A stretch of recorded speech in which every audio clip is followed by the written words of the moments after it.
होली की आत्मा। बचपन से शहर में रहने वाला मनोज इस साल होली की छुट्टियों में अपने गांव दुर्गापुर वापस आता है, जहां उसे देख पूरा गांव खुशी से झूम उठता है। जब गया था तब इतना सा था और अब देखो कितना बड़ा हो गया है। हाँ सरपंच जी, जब मैं गया था तब आप भी बहुत जवान थे और अब देखो कितने बूढ़े हो गए हैं आप। चलो चलो, बढ़िया है। बच्चा घर वापस आ गया। इसी खुशी में आज रात पार्टी होगी। क्या बात है, गांव में भी पार्टियां होने लगी। वैसे अगर पार्टी की बात है तो आज क्यों सीधा होली पार्टी करते हैं। होली पार्टी की बात सुन चहल पहल में अचानक सन्नाटा छा जाता है, जिसे देख मनोज को कुछ अजीब लगता है। लेकिन तभी सरपंच बात पलट देता है। अब बहुत देर हो गई, चलो सब अपने घर चलो, पार्टी के बारे में कल सोचेंगे। मनोज भी मम्मी पापा के साथ घर आ जाता है, पर होली पार्टी और उस पर पूरे गांव की खामोशी वाली बात अभी तक उसके जहन से निकलती नहीं। पापा, होली पार्टी की बात पर सब चुप क्यों हो गए थे। अरे होगी उनकी कोई अपनी बात। मुझे गांव की पंचायत ही थोड़ी पता है। थक गया हूँ, चलो सो जाते हैं, कल बात करते हैं। पापा की बात मानते हुए मनोज भी सोने चला जाता है। आज तो छुपा लिया, लेकिन हफ्ते बाद जब होली का दिन आएगा तब इसे कैसे रोकोगे।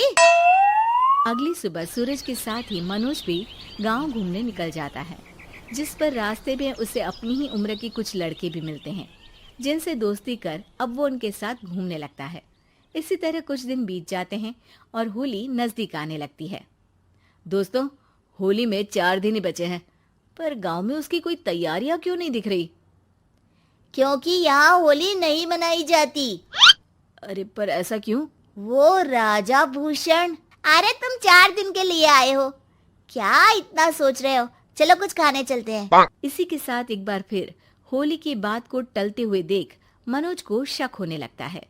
वो घर पहुंचते ही इंटरनेट पर अपने गांव और राजा भूषण के बारे में जानकारी निकालने लगता है। क्या? मुझे आज तक ये नहीं पता था। ऐसा कैसे? किसी ने मुझे कुछ बताया क्यों नहीं। सारी जानकारी लेने के बाद मनोज गांव वालों या अपने मम्मी पापा से कुछ पूछे बिना खुद ही उसकी सच्चाई के बारे में छानबीन करने लगता है, जिसके चलते वो राजा भूषण की हवेली में पहुंचता है। वाह, क्या हवेली है यार। पर क्या यहाँ सच में कोई भूत है? हेलो भूत जी, कोई है क्या? हम इस साल गांव में होली सेलिब्रेट कर रहे हैं, क्या आप उस पर थोड़ा इंटरव्यू देंगे? मनोज के ऐसा बोलते ही गांव में तूफान उठ जाता है और हवेली में रखी सारी चीजें हिलने लगती है।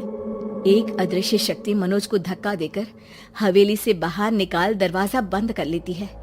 ये सब देख मनोज हैरान रह जाता है। क्या अभी मुझे हवा ने धक्का देकर बाहर निकाल दिया?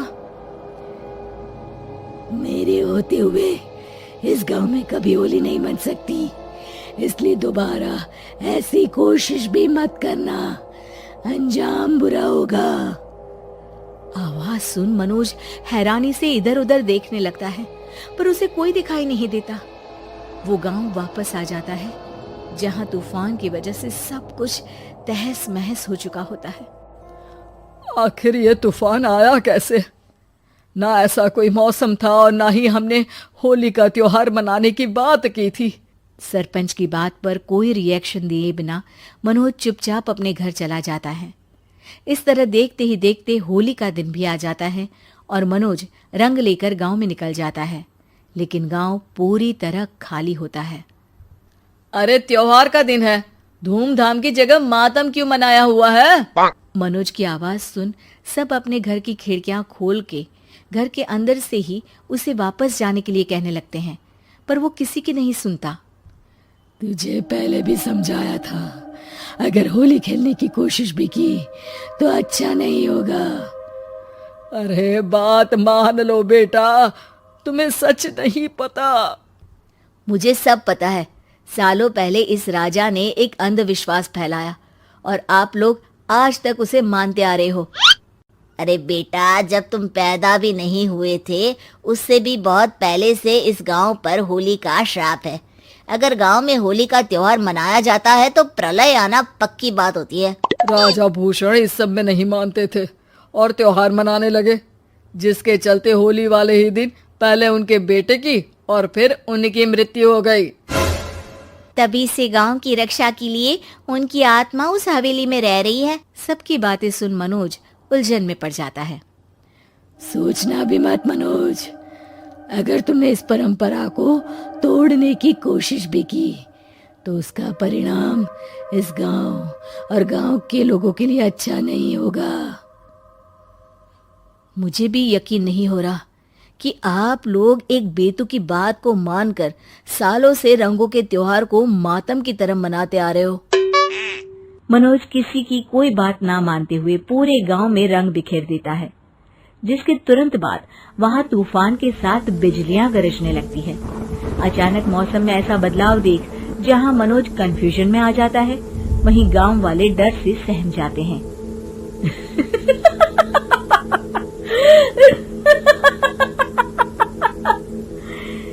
इस लड़के ने हमारे जैसे सिर्फ अपने स्वार्थ के लिए नहीं बल्कि पूरे गांव की खुशियों के लिए यहाँ होली मनाई है, जिस वजह से अब इस गांव पर होली का श्राप टूटता है।